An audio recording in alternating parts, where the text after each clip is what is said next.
I know I did my reaction to the Game Awards, but I never officially got to give some of my thoughts and opinions on things. I know I was kind of I kind of really get in the zone when I'm watching some of these events, and I don't know, I kind of forget to react a little too much sometimes.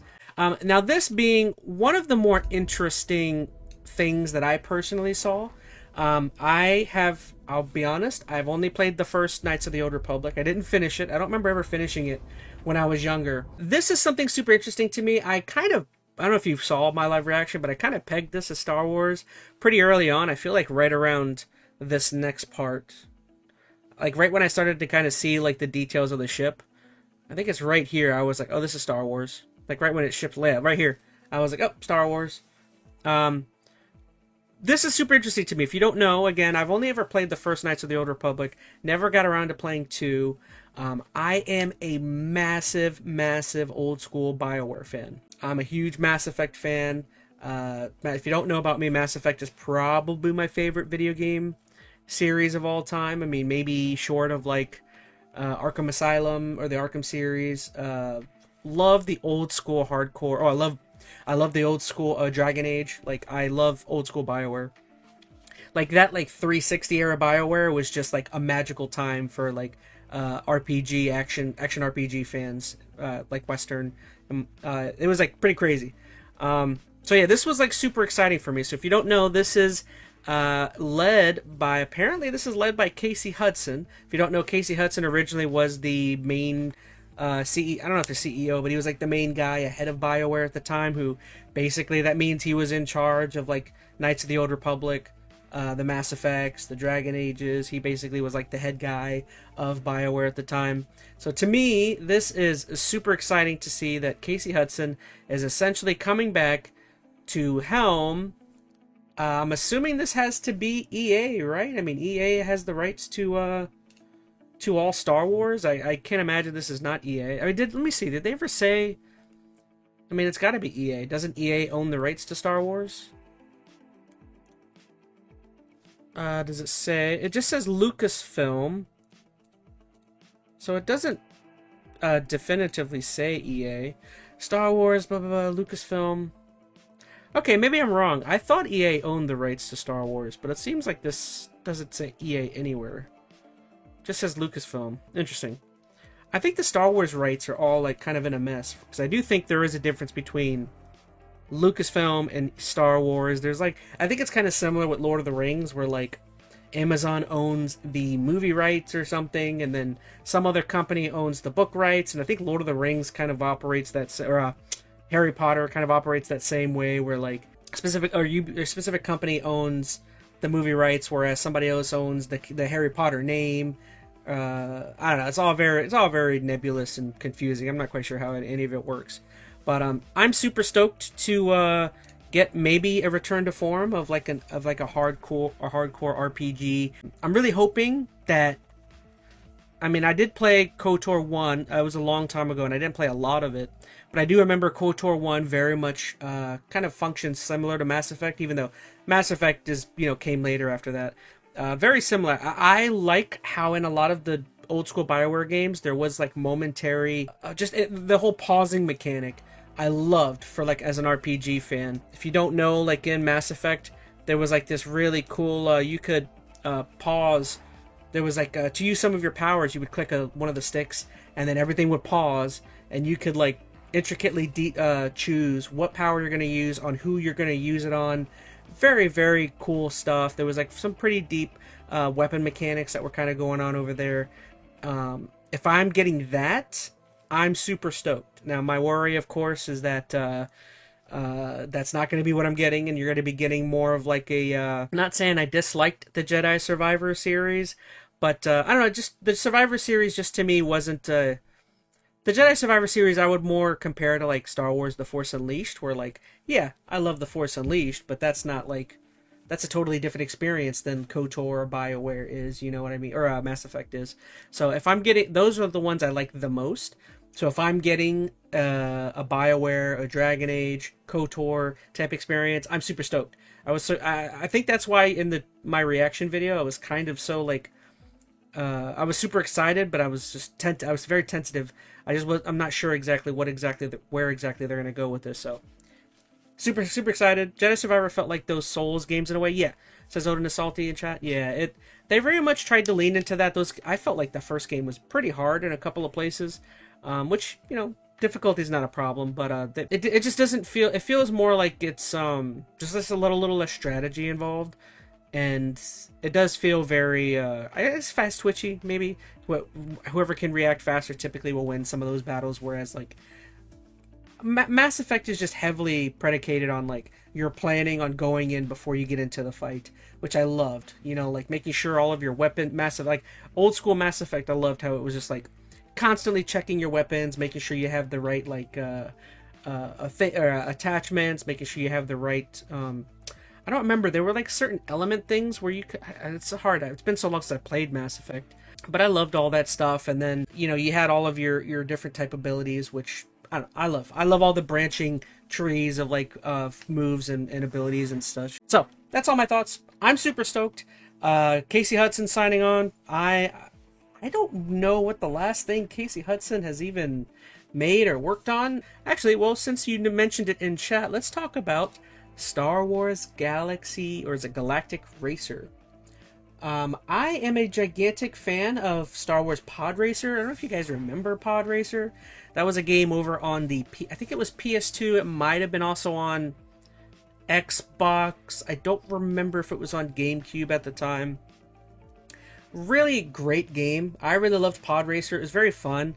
I'm sure nowadays it probably hasn't aged too well. It probably doesn't feel like the greatest game ever. But back in the day, that was a very fun title to kind of mess around with. And I'm unsure. I'm assuming this is just going to be like a spiritual remake or reimagining of just what a modern Pod Racer game would look like. I really enjoyed this trailer. You get kind of the nice little Sebulba a cameo at the end, which was very, very funny. We'll see. I'm super stoked about this. I think what I kind of hope for more versus the old game, I feel like, if I remember correctly, the old Pod Racer didn't really do much in terms of the technicals. Like, it was very straight up just racing.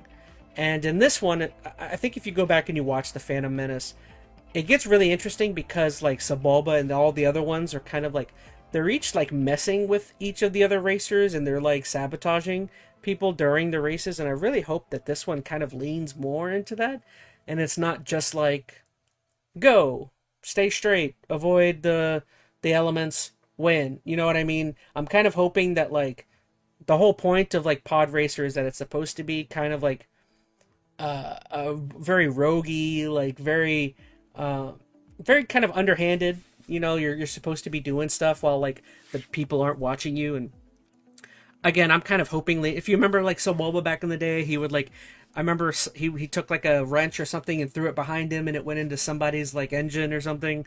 I'm kind of hoping for more stuff like that. I guess you could say I'm thinking about it, maybe more Mario Kart-y, but not quite as cartoonish, you know what I mean? But Mario Kart has that great balance of, like, being a pure racer, but also having almost a sort of, like, combat elements to it in terms of, like, how you can mess with the other racers and stuff. I think that's what I'm thinking is more of that. That would definitely be fun. I mean, again, Star Wars has already been kind of a dark, dirty universe and stuff, so I want to see, like, maybe each of the racers have, like, a different way or element that they kind of mess with the other racers. Like, if you remember, Sebulba had, like, an electric pulse or an electric shock. And I remember at one point he shocks somebody's pod racer and their racer shuts down. Like, something like that. That would be really neat. Odin Salty says, I could see Pod Racer taking a Mario Kart style gameplay where you sabotage the races while trying to win. That's exactly what I'm looking for, ideally. Like, give me some sort of engagement, some sort of activity in there that, like, allows me to, like, almost blue shell, somebody else before they can win or something like that. I'm pretty sure, if you guys can correct me, I thought Sebulba or one of the other racers had, like, an electric pulse, which was really funny, and it caused somebody else's engine to, like, completely go bye-bye. Also, a proper story for this game would be nice. Nothing crazy, but a decent story. Oh, that's an interesting point, says Odin. Yeah, I mean, I guess I could see a story would be kind of cool. Another thing that I would absolutely love, I don't know if you guys remember, I think this would be incredibly tough for them to do. I think they could do it if they really wanted to, but I would love something like, I guess the new Mario Kart game kind of did this, but back in the day there was a newer SSX game that came out on the Xbox One, and I remember there was the whole point of it was that or I think even the OG SSXs did this. Essentially, each of the levels in the game, there was like a point where you could do like a full run, where the entire run is all of the levels connected or something like that. And I would love that for this, where like if this game has like 6 to 8 different looking areas, and maybe you can find a way to like connect them all into one giant run. I think the new Mario Kart does that. I don't know. That's something little I would very much appreciate.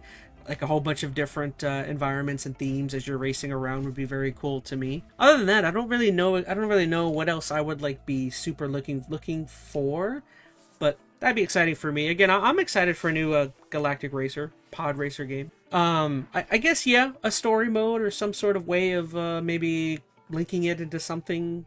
I mean, I guess this probably doesn't have to be canon in any way, so I'm excited for that. So that's the two first major things that I saw. They're two Star Wars related. I'm super excited for both of these, so we will see where they go.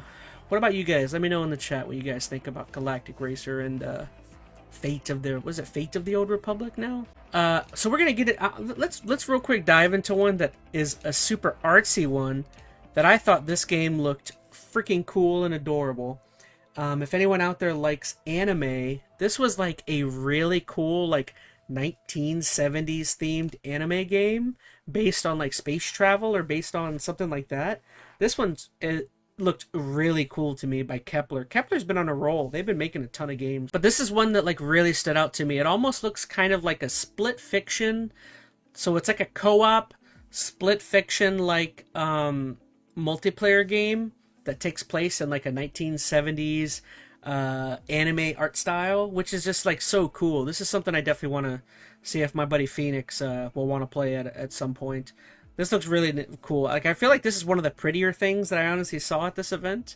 I forget what it was called. I'm sure they'll announce it here in a sec. But I don't know. This game, like art wise, looks pretty awesome. So this is something I definitely want to check out at some point. Like look at it. That's so cool. So it's a game called Orbitals. I'm stoked for this one. Did they ever say, it says a co-op space adventure, stay tuned. I don't see any sort of release date. Yeah. Oh, it said, okay, it's exclusive to Switch 2, 2026. Okay. So again, this is something like I'm going to probably, I'll keep that on my radar and keep checking out. I'm super stoked. Odin Salty says, also it would be nice to upgrade the vehicles, maybe even getting some cosmetic designs on the vehicle that is earnable, says Odin. Oh, 100%. Yeah. That's like, to me, that's something that should be, I don't think people need to say that they want. That's something that I would think EA or Lucas Games, whoever, I would think that's something that you have already thought of. More cosmetic based stuff. But yeah, this game I'm super stoked for. 2026, I'll definitely have that on my radar. And it's a Switch 2 exclusive. Me and Phoenix gotta play that, I would think. Another, again, that might be like one of the smaller announcements that was here, but I don't know, I kind of like some of the smaller announcements. It doesn't always have to be some major announcement. We'll talk about a major one that was completely disappointing here in just a little bit. Real quick, this is another game, a game called SORUS. If you don't know, me and my buddy Phoenix last year, I think it was last year or the year before, we ended up streaming the game, was it Returnal? Yeah, Returnal. And I freaking loved Returnal. It's like one of my favorite games now, the last handful of years. Probably in the last 10, 15 years, it's one of my favorite games. And this is that house marquee. This is the company's next game called, almost said, Saros. I was thinking Raru. Zelda. This is Saros. I tell you, this game, I don't feel like I'm as excited for it as I should be, considering how much I love Returnal. I think it's because of how similar this game looks to Returnal. Again, it's kind of stupid for me to say, oh, it looks too similar when, like, I loved Returnal and just want more Returnal. But I think this game looks, it looks super identical. And I'm really hoping that, like, the story is really great. If you don't remember, the story for Returnal was like super dark, super cool. I'm still kind of unsure of what exactly was going on in Returnal. I definitely feel like before this game comes out, I want to replay Returnal. Maybe I can see if my buddy Phoenix wants to jump back into Returnal for a playthrough before this game comes out. But I'm super excited for this one. It looks really cool. Returnal had like a very good hook, I feel like, in terms of the gameplay. If you don't know how it works, it's very much like a roguelike, which, go figure, my two favorite games I played the last like 10 years have been roguelikes with Hades and SORUS. So clearly the roguelike genre has something good going. But yeah, this is an April 30th release date, so I'm going to get my buddy Phoenix, and maybe sometime early in January or February, we'll see if we can get a Returnal replay going. That game was super fun, and playing it with multiplayers. Yeah, and that's Raul Coley, I think. He's like a voice actor or something like that. I'm stoked for this one. I don't feel like I need to go on. I feel like I've already talked about. I think I'd even put out a video on this game earlier. That was just like another trailer that they did. Let's see. Let's talk about Resident Evil. Did any of you get to see the Resident Evil trailer? This is kind of similar to SORUS. This is a game that had already been announced. Wasn't like a super surprise, but there was something here that did get a huge pop from the crowd. And that was that they showed off Leon Kennedy is back, which I'm super stoked for.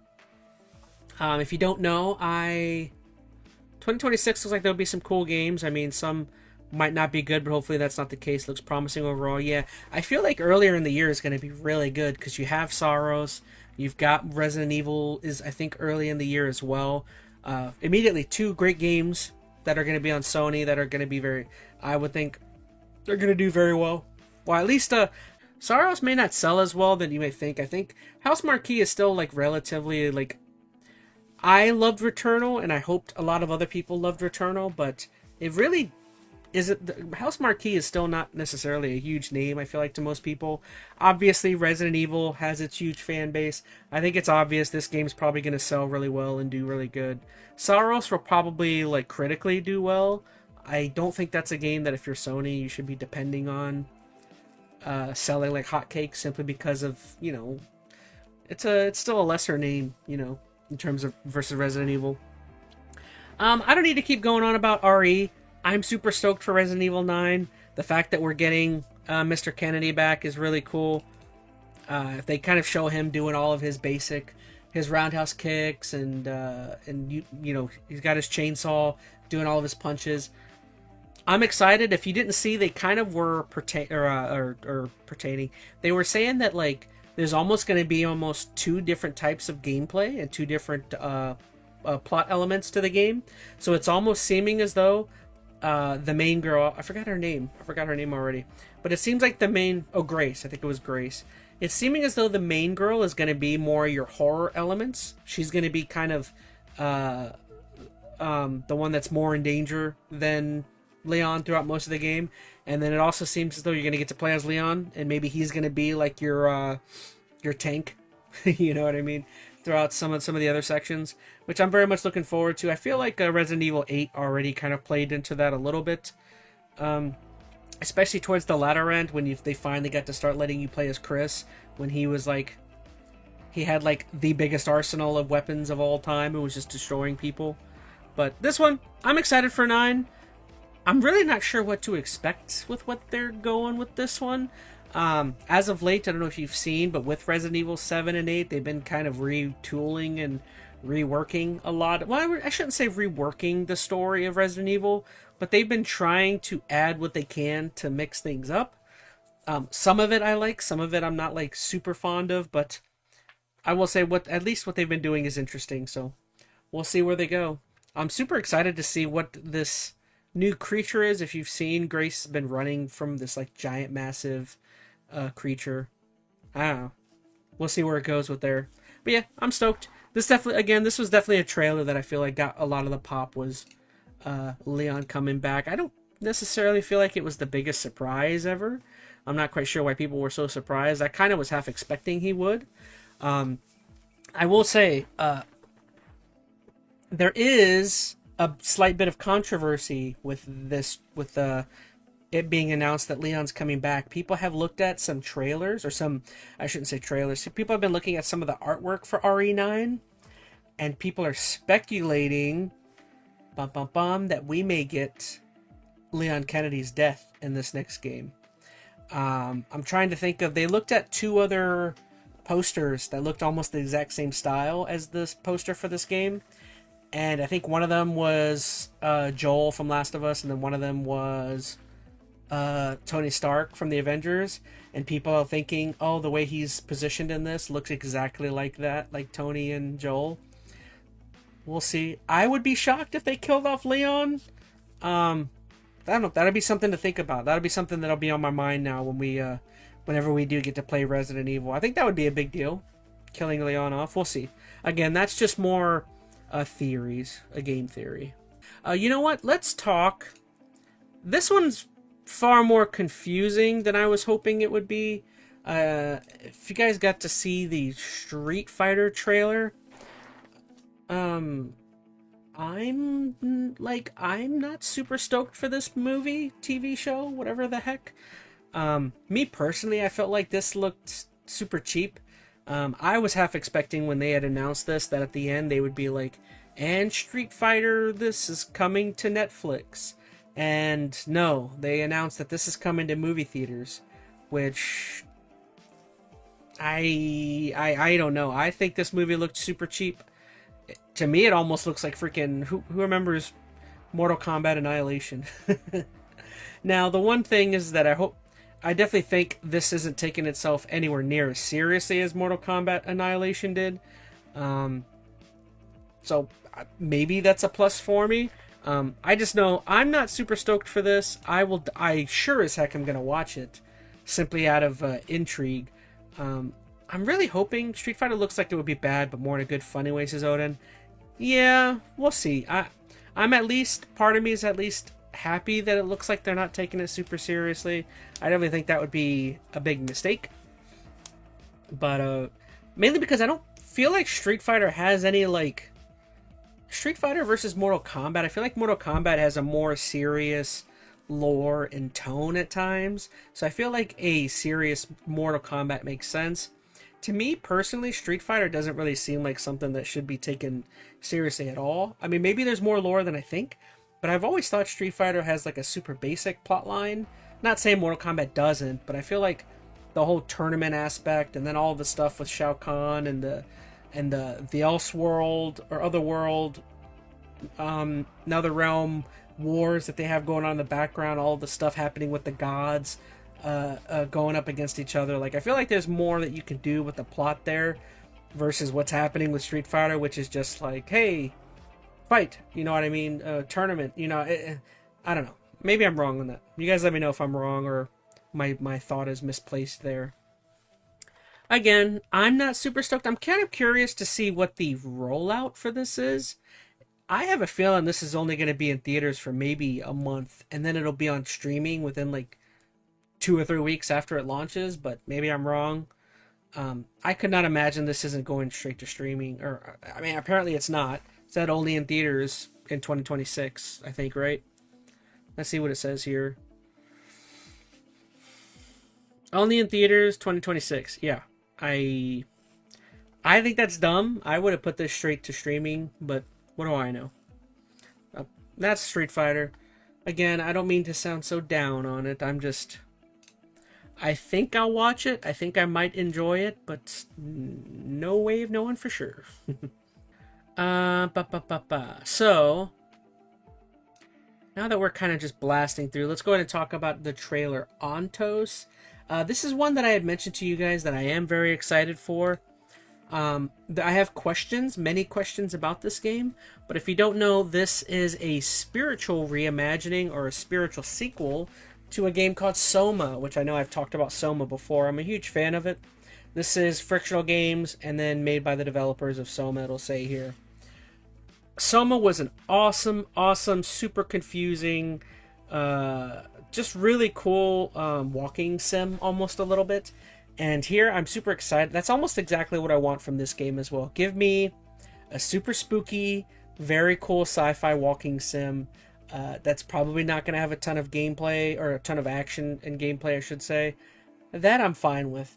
I already know what I'm getting out of it. This is something that is purely just give me more Soma, and with a different story, mix up the story, of course. Don't just give me the same story. But Soma had like some really dark, very dark themes and things it was trying to do, which I think obviously they're doing here with this game. So I don't know.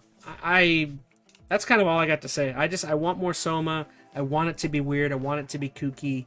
And like I almost also want it to not just be weird and kooky, but like Soma had some like really cool, deep sci-fi themes and lore and things it was trying to say and do.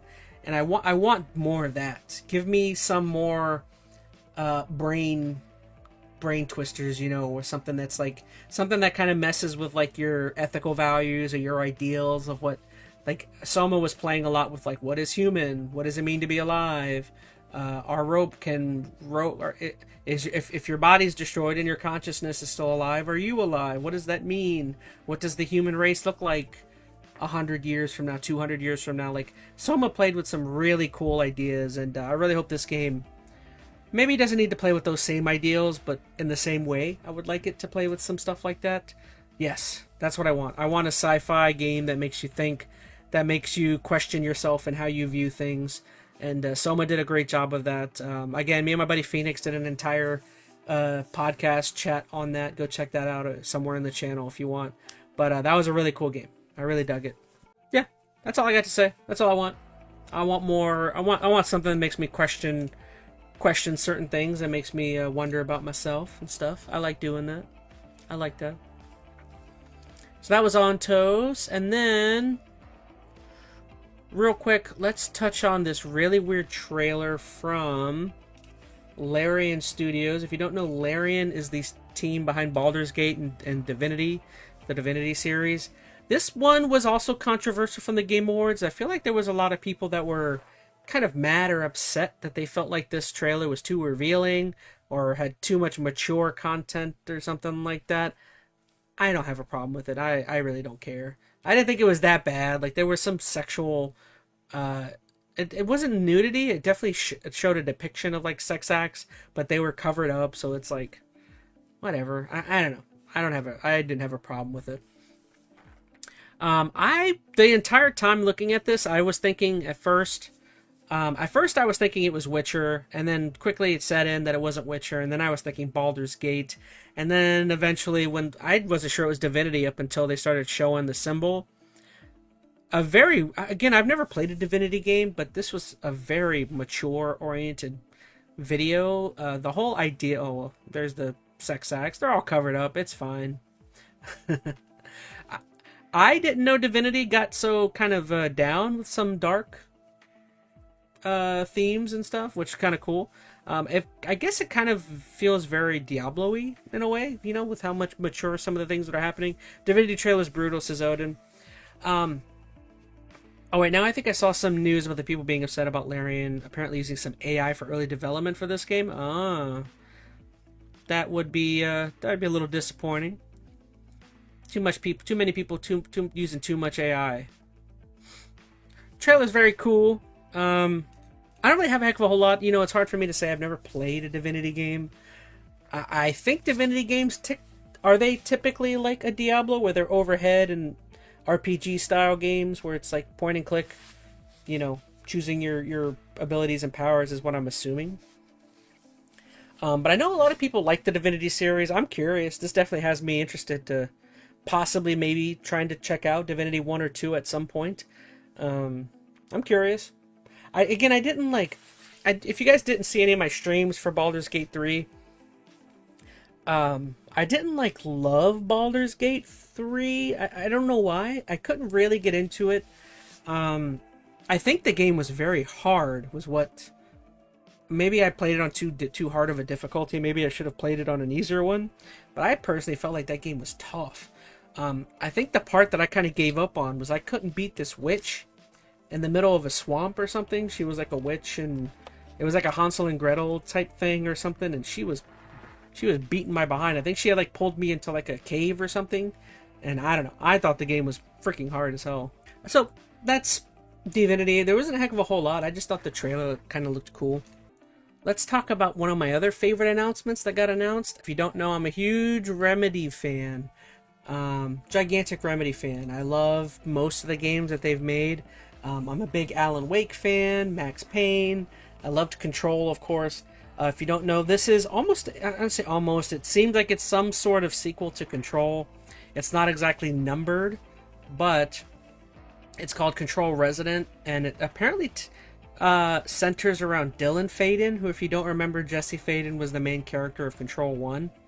Her brother was in like a sort of coma throughout most of the game, from what I remember, and he has some sort of abilities or something similar to her.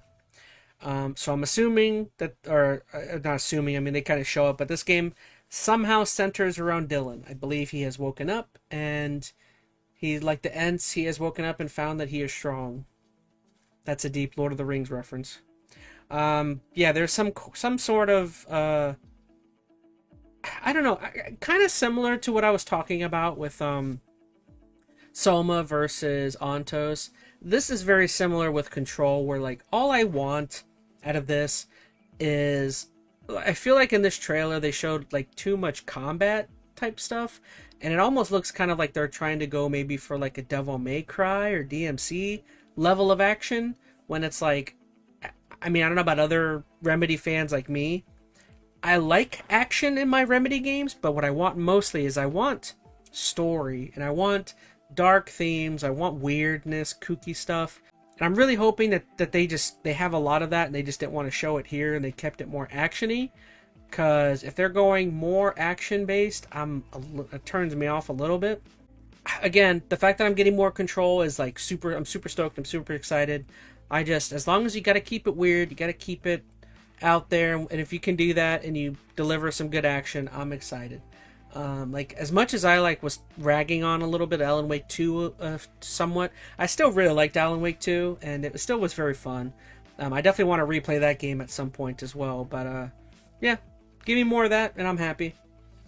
And at least it's cool, the idea of kind of attacking some of the stuff from the old house through the eyes of Dylan, which is something we didn't get to do. I don't think we did much of it. Was Dylan awake at all in the first game?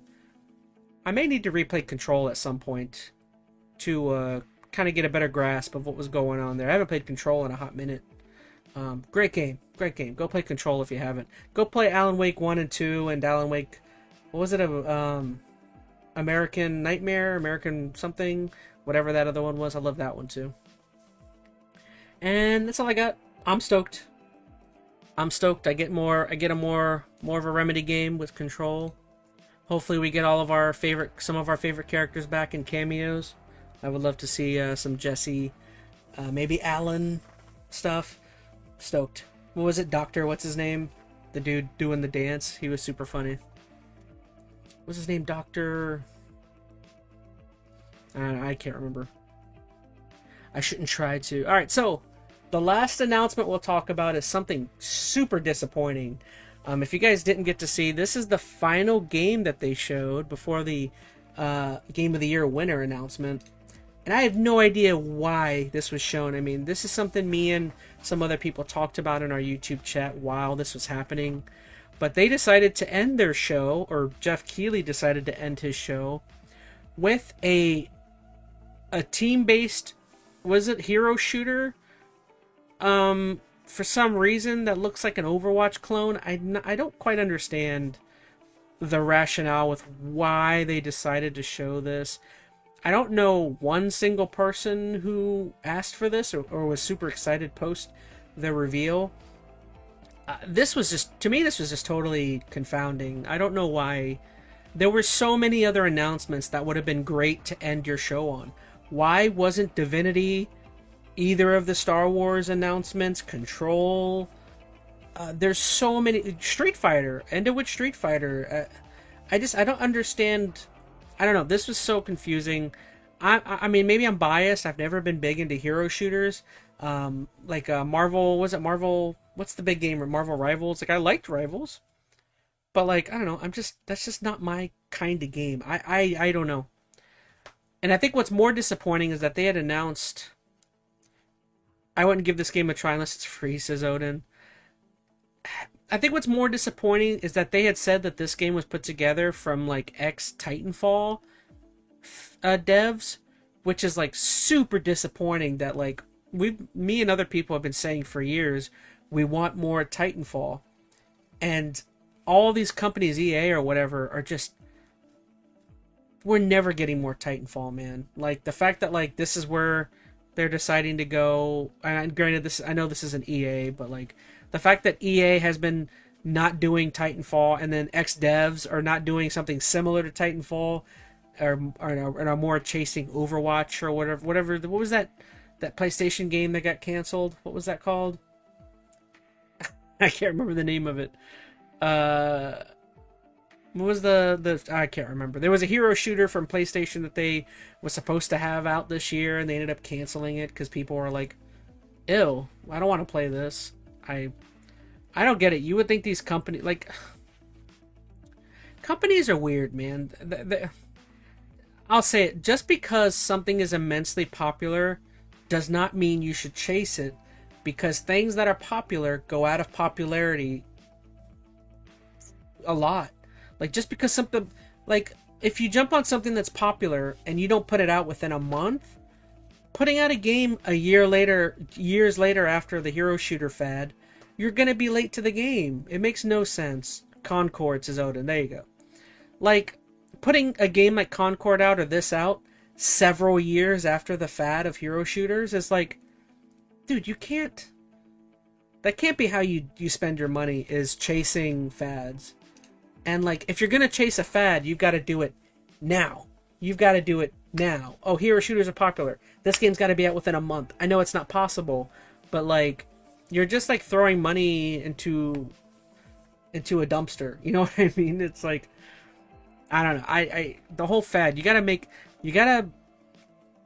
what your developers want to make. Go to your developers, your best people. If they say they want to make a game, go make it. You can't chase hero shooters 8 years after Overwatch is like super immensely popular. The game does kind of look uninspired, but if it's the Titanfall devs, maybe it's good. But just bad marketing. We'll have to see when it arrives.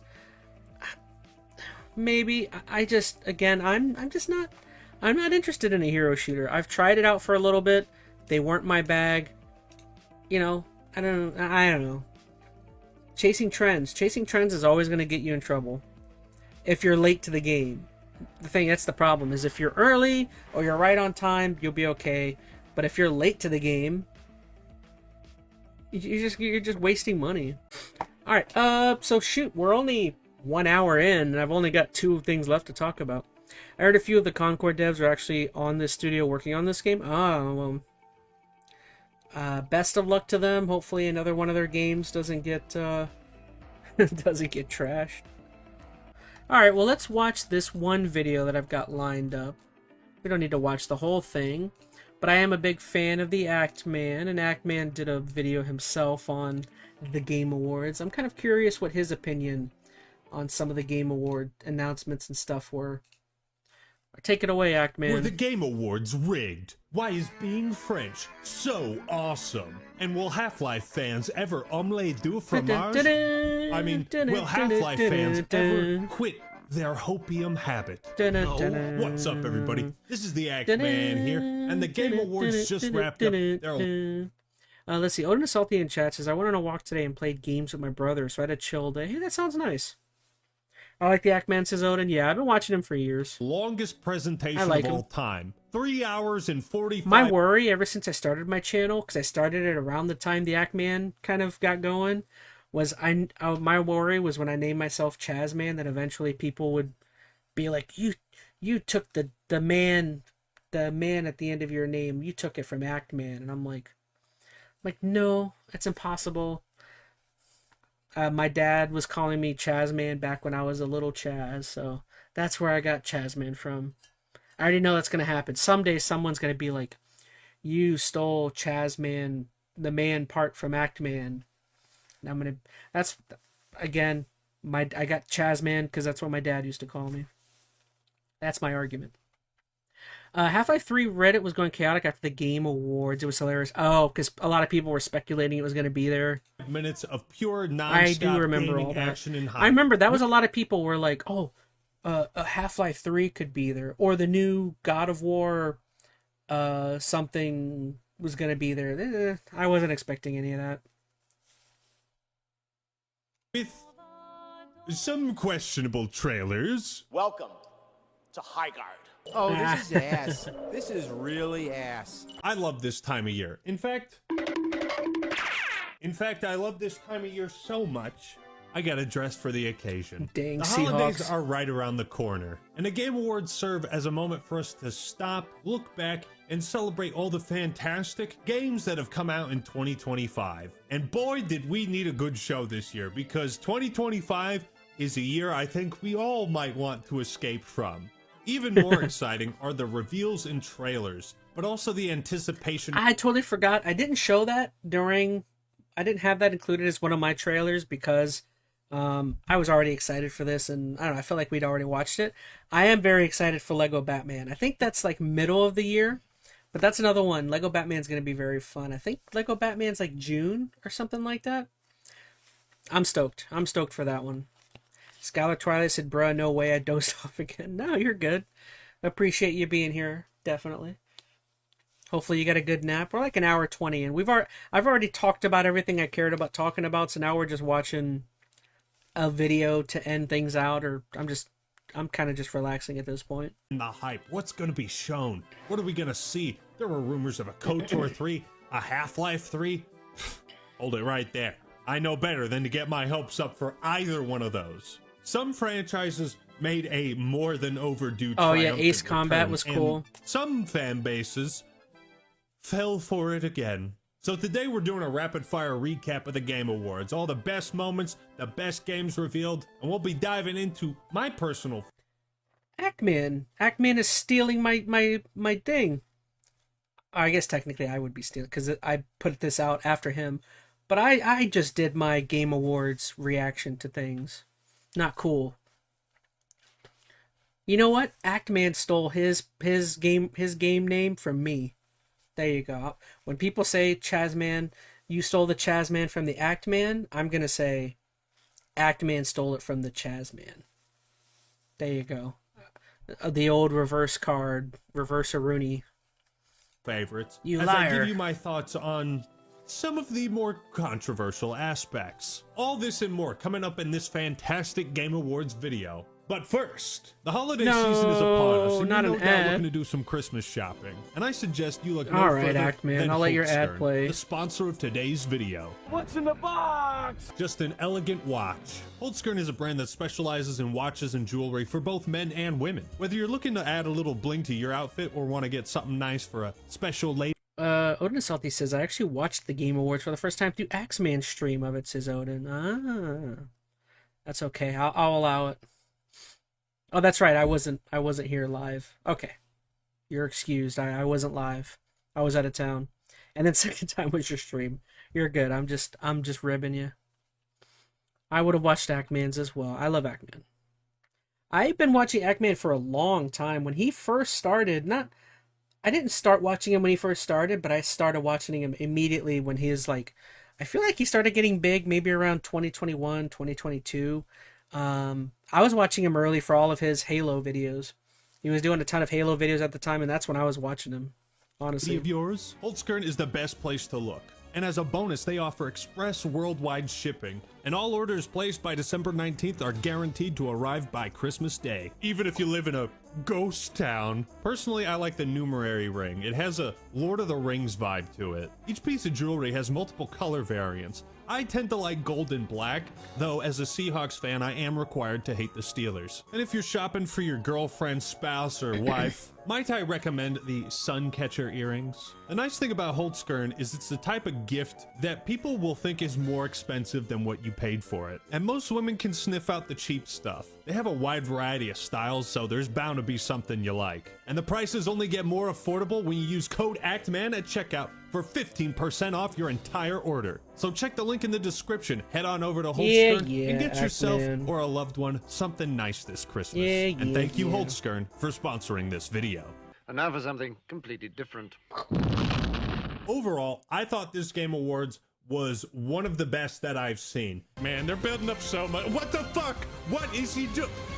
Unfortunately, I will, you know what? I will agree with Ackman. I don't know. Initially, after the Game Awards, this is a weird Game Awards. At first, I didn't think this was a great one. I don't know why. I think for some reason, I think it's because of how it ended, made it feel not great. I think the final announcement alone felt like it brought everything down to me. But then after kind of sitting on it and thinking about how many things I liked came out of this, I agree with Ackman. This was a great Game Awards. Maybe not the best, in my opinion, but it was a very good one. I just think initially that first disappointing last announcement kind of felt like it was a big disappointment, but I don't know. I do look back, I'm like, oh wow, there's like 8 to 10 games that were announced here that I'm like looking forward to. the Game Awards was marred by really bad pacing, and the end of it was punctuated by a very disappointing showcase as a finale in the game High Guard. We'll talk more about this later on, trust me. But it just didn't seem fitting when you have Larian Studios revealing their next game, a former Game of the Year winner, and that is somehow not the last game shown. Yeah. Is fucking High Guard. But Remember that was something we were saying the entire time. Was it makes no sense why the Larian Divinity announcement, that's not the final game to be your announcement, especially because Ackman brings a great point. They were previous Game of the Year winners. How are previous Game of the Year winners with their new IP, not new, with their new sequel in one of their IPs? How is that not worthy of Game of the Year? I don't know. There's so many other finishing games you could have ended things off with. overall, from like an entertainment perspective, this presentation in this show was fantastic. We had a Miss Piggy romance subplot, okay? And hello to you, my little Jeffy Poo. Ride to Hell, Retribution, We or also whatever. had Evanescence, okay? And if you were not entertained by that, Something's wrong with you, motherfucker. There's something wrong with you. but regardless, your assignment for today, lovely viewer, Odin Salty says, not gonna lie, I think only watched the Game Awards because E3 isn't a thing anymore. I watched the Game Awards for the announcements. That's really it. I mean, fair enough. I mean, honestly, I used to watch, I mean, I'm a nerd, but like I used to watch both. I used to watch all the E3 stuff, and then I would also check out the Game Awards when they were not as great. I mean, I used to watch all of it back in the day. is to go down to the comments, and I want you to rate the Game Awards on a scale of 1 to 10. I'm very eager to read your takes and see if there's All right, let's react. He said to go down to the comments. From 1 to 10. Let's see, Ackman. What should I say? I give this Game Awards a 1 through 10. I would say 8 out of 10. I think it could have been a 10 out of 10 or a 9 out of 10 if that final announcement had been better. Well, I can't type right now. The final announcement is what lost it some points for me. Man. I'm really showing how bad my typing skills are. I normally type better. I think it's because my mic's in the way. I give this Game Awards a 8 out of 10. The final announcement is what lost it some points for me. Overall, great show. There you go. Don't look at that, Ackman. Don't look at that join. That's lying to you. I am 100% joined to whatever you have. I'll give you a like. See? Ignore this, what that says right there. any recurring themes. Also, just FYI, the chat you see on screen during these clips is not mine. It was the Game Awards. So if you think it's cancerous, it is not my responsibility. And the Game Award goes to Oh, she didn't even read the last one. Donkey Kong Bonanza. Oh, where are my bananas? But the crowd yearned for Sonic Racing. This would not be... Otis Salty says, I give it a 7 out of 10. That's fair. Again, I feel like if the final announcement had been incredible, this could have been 9 out of 10, 10 out of 10.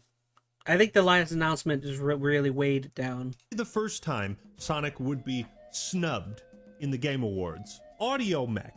The idea behind this game is it's a gold mine. You put any music you want into it, and then you can fight your own music or fight alongside it. Think about that. Any song you want. The meme potential is endless. If this game actually executes well on its concept, Audio Mech might do something unprecedented. Reinvent the aux chord. When I saw Escape from Duckov, I thought, I cannot wait. I didn't for see the these. Donkey These must have video been on the this pre-show. game. Tank Rat looked pretty cool. You build tanks out of leftover scrap in the ruins of some dying civilization. Kind of reminded me of Nuts and Bolts. I hate to say it. Then they announced the winner of the best independent game, which was... Claire Obscure. Oh, Expedition boy. 33.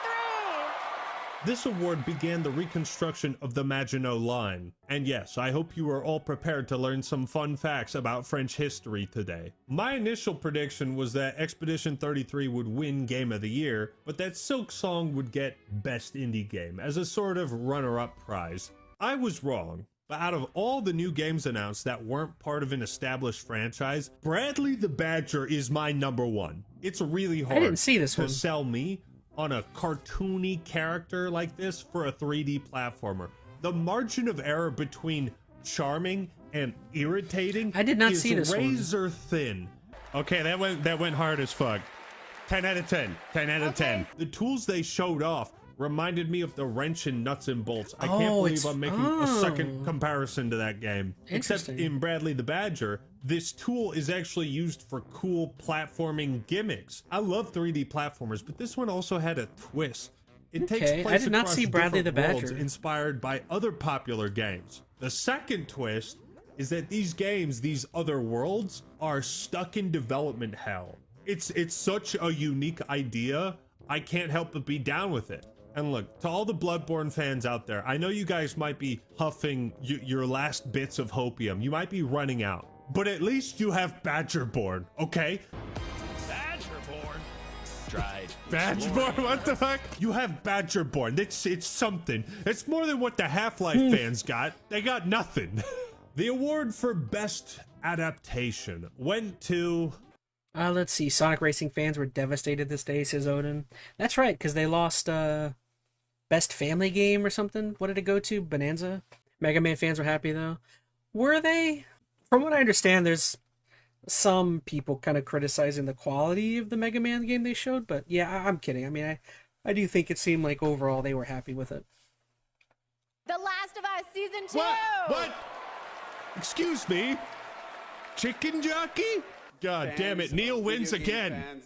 He won again. I'm not going to judge the winner, but what I will say is that... How did Last of Us Season 2 win that? I'm sorry. How did Sonic 3 not get that? That one I don't understand, because I didn't love Season 2 of The Last of Us. I thought it was okay. I don't even think I finished it. Did I finish that show? I can't even remember if I did or not. I don't know. That's kind of a bad choice. That Sonic the Hedgehog 3. Yeah, Sonic 3 should have won that one. Qualify to be nominated this Oh, it wasn't year. even there. Released I forgot. after the 2024 Game Awards, but before 2025. So what?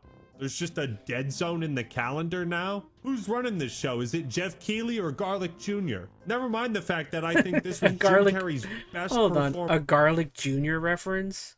Come on, freaking I Pac-Man. fucking love Sonic the Hedgehog 3. And it at least deserved a nomination. This movie earned $500 million. I'll go to bat for you, Sonic fans, I will. After the Best Adaptation Award, the Game Awards Orchestra performed a piece from Expedition 33 foreshadowing how the game would conquer the Game Awards, much in the same way that Napoleon would conquer most of Europe.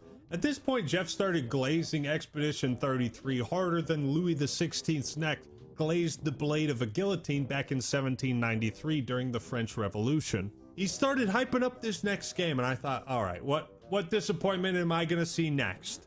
Ladies and gentlemen, I was not disappointed. It's not going to be... It couldn't be. It's not going to be Star Wars. Wait.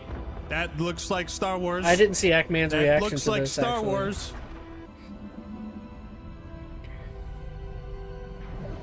I'm interested to see Ackman's reaction here. I didn't see it. Ching. Oh, it wasn't KOTOR. Wait, what? What? What? Fate of the Republic. The prophecies were true. Oh, the prophecies were true. I didn't see his reaction. That's funny. Single-player action role-playing game. Let's fucking go! Of course, Casey was, of course, the director on Star Wars: Knights of the Old Republic and the Mass Effect Let's series. fucking go! Oh my God, we are so fucking back! Oh my God! Holy shit! And Miss Piggy follow-up. I have so much to say. That was fun. I didn't get to see Ackman's reaction to that. Let's see. Skylar Twilight says, I was upset that Sonic didn't win for the racing part. Get it, but man, the racing one was tricky for me because, again, the only one I had played was Mario Kart out of the options there, so I kind of had to go with Mario Kart, but, I mean, it sounds like quality-wise a lot of people did like Sonic more than that game. I'm more mad that it didn't win Best Adaptation.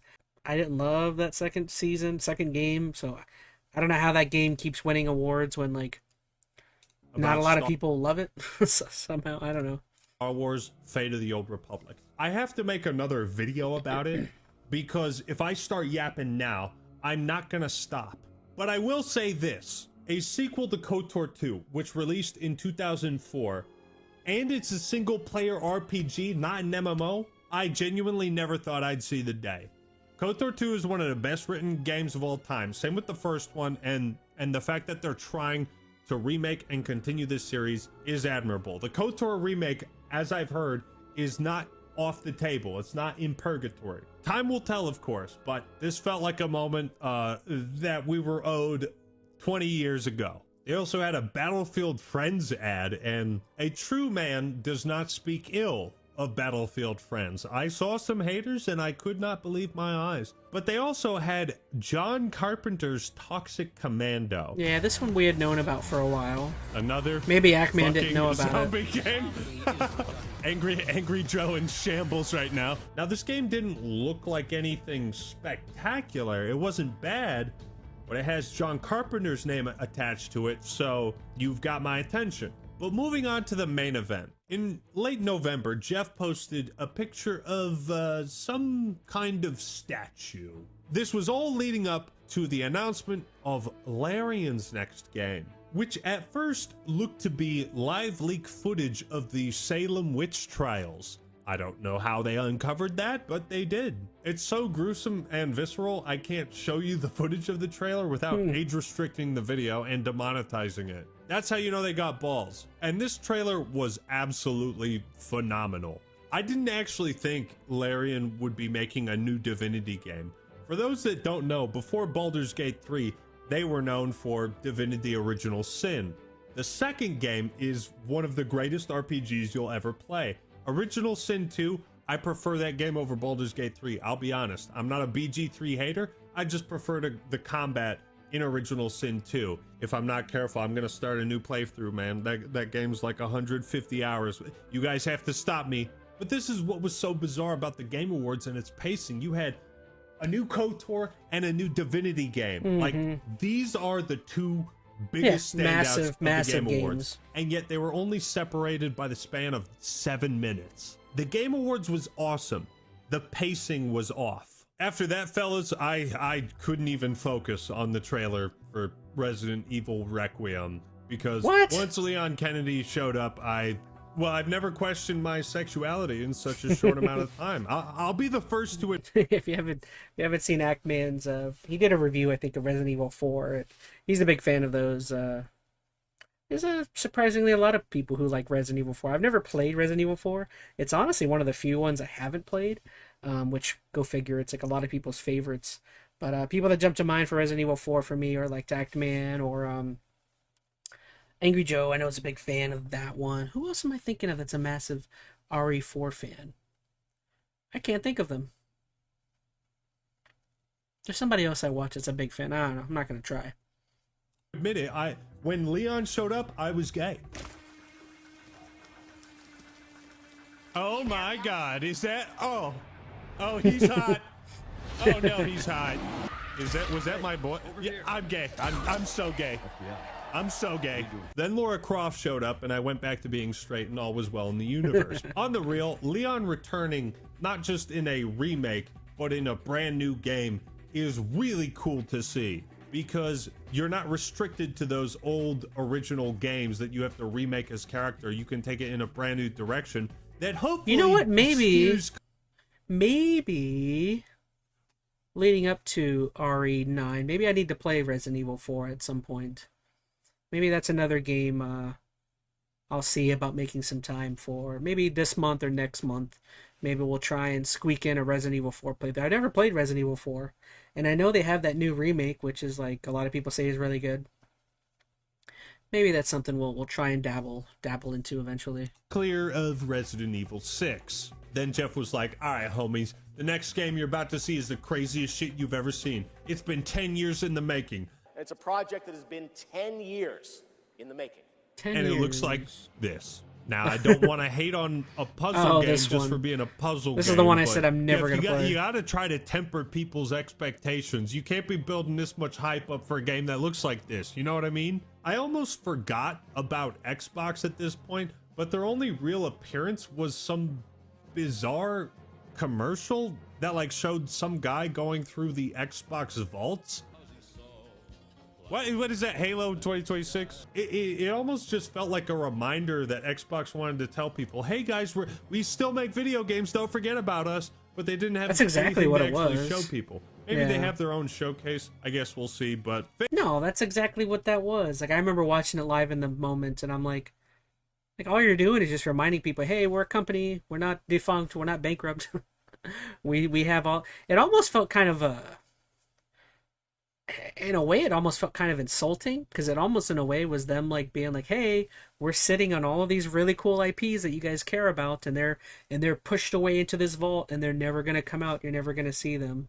I know that's not the messaging that they wanted to get across, but I look at the negative side, and that's almost what to me it felt like. It's like, hey, you love Halo, right? Oh, it's going into this vault, locked away. You're never going to see Halo. Hey, you like Fallout? Boom. Hey, you like Elder Scrolls? Block it away.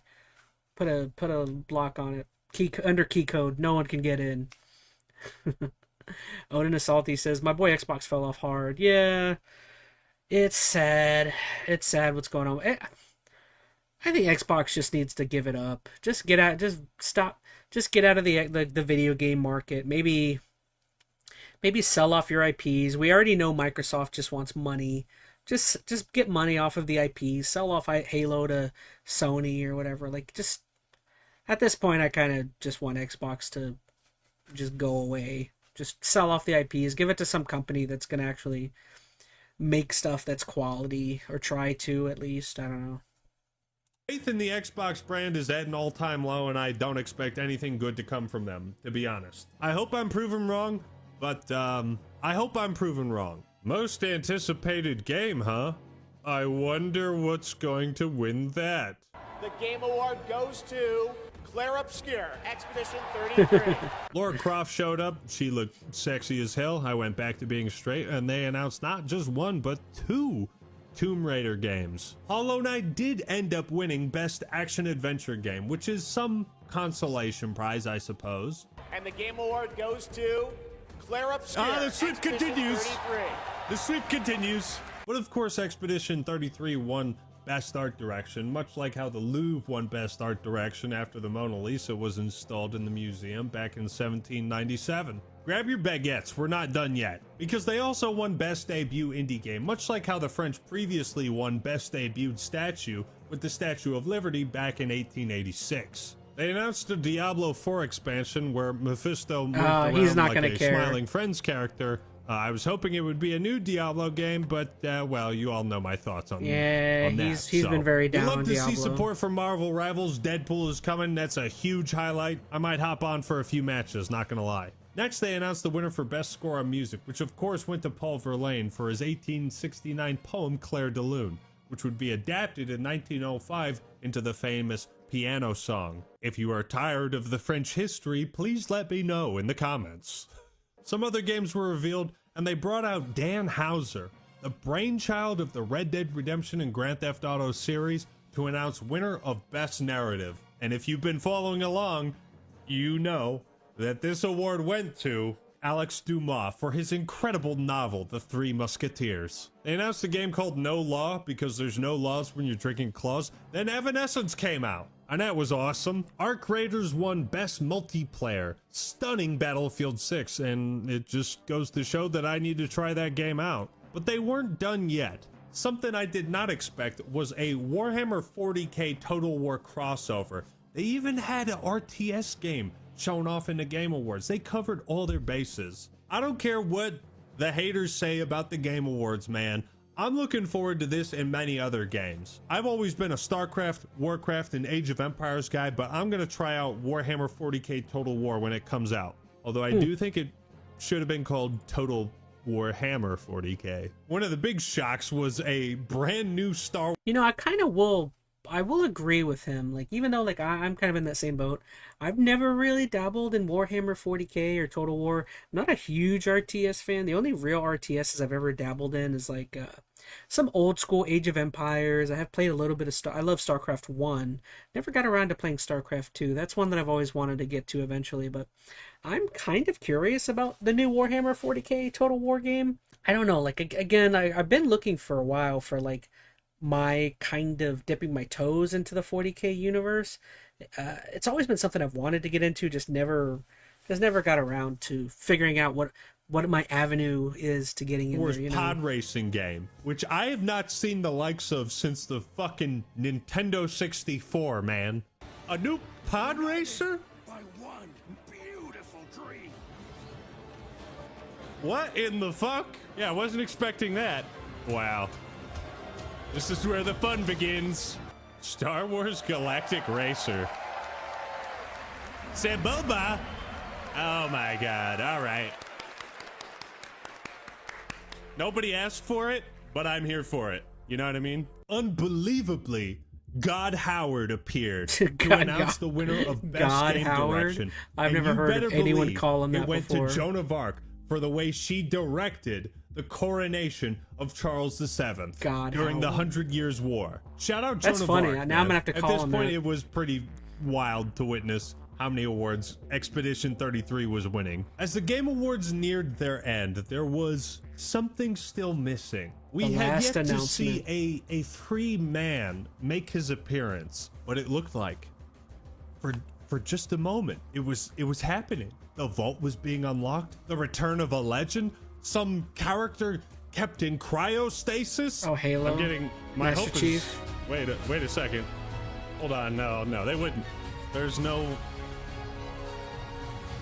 it's Mega Man. Okay, you thought it was Gordon Freeman. It's Mega Man. Gordon Freeman. Oh. Shit, get baited. Oh god, I got baited. They had me thinking unlocking him out of the vault. Oh, I had hope for just the tiniest of moments. Still, I'm cool with this though. I am not a big enough Half-Life fan to be crushed by this, and I am also happy for the Mega Man fans. At least some man came out of there, right? And here Free we man. thought Gabe Newell was going to descend from the ceiling on one of those wires, dressed as an angel, to announce the next Half-Life game as a text-based adventure. We were fools. I could not have been more wrong. And finally, we come to High Guard, a game which... Oh man. Okay, I'm curious to see what I could venture to guess. Acmean's not gonna like this announcement. I'm curious to see what. We'll see. Maybe I just need to. Initially, I was like, "Hey, I can't imagine it's he not liked it that any more than I bad," did. But upon looking at it again, it doesn't look as bad as Concord, but it could turn out to be a Concord 2. I mean, they were talking about the Respawn developers coming together, working on this project in secrecy. Jeff built this up way too hard. This game should have been announced earlier in the Game Awards, and I think it would have gotten a bit more positive reception had it not been the last game revealed. While I was watching it, I struggled to find things to say about it. It just looked like an amalgamation of every other hero first-person shooter I'd seen. Yeah, it looks generic. I mean, I don't know what else you can really say about it. It looks super generic. It's got like character models that look like they're out of. I guess it looks a little less cartoony as Overwatch, but it like, if you were to put this game side by side next to what we saw from Concord, like, would you be able to tell which game is which? I don't think I would be able to. I mean, maybe I could have, simply because, I mean, you know that the slightly more aesthetic that leans into Asgardian type stuff is this game, but like, I don't know. And maybe just that's what I mean though, is just like, just knowing the two themes of the two games would help you differentiate which one's which. But based on gameplay and what you're doing, like, no, they would bleed into one another. Before, and I think I don't want High Guard to fail. I just don't know how exactly you salvage a game that's identity is so generic. Yeah. And last but not least, Basic. They finally announced the winner for Game of the Year. And if you've been paying attention, it should be no surprise who it went to. After winning 8 awards that they were nominated for, Sandfall Interactive, with their first published video game, managed to take home not just 8 awards, but the biggest of them all. Game of the Year, Expedition 33. From what I have played, which is about 5 hours, it was phenomenal. This was a hell of a Game Awards ceremony, and I was thoroughly entertained from start to finish. I loved pretty much every part of it, but that's also me talking as a content creator and a gamer who can appreciate other games that I might not play, but that other people really enjoy, a la Ace Combat. But I've yapped long enough. It's time to wrap this video up. And so I just want to say, as we celebrate the Game Awards, I too want to celebrate this channel, and hitting 2 million subscribers was a great milestone. If you enjoy the content here, please feel free to subscribe. It means the world to me. Yeah, we get it, Act-Man. Everyone likes you. No, I'm kidding. I love Act-Man. Go check out his content if you like him. I appreciate you, Act-a-lad. Well, looks like you've reached the end, haven't you, you imbeciles? On Enter ChazmaN, you'll witness gaming brilliance beyond your comprehension. ChazmaN Live brings the drama. Mondays, Tuesdays, Thursdays, Fridays, and Saturdays at 5:30 p.m. EST. Longplays delivers full journeys, uncut and unspoiled. Join the Patreon, Discord, Instagram, and TikTok below, if you can manage it. Still not following Enter ChazmaN? Then mediocrity clearly suits you.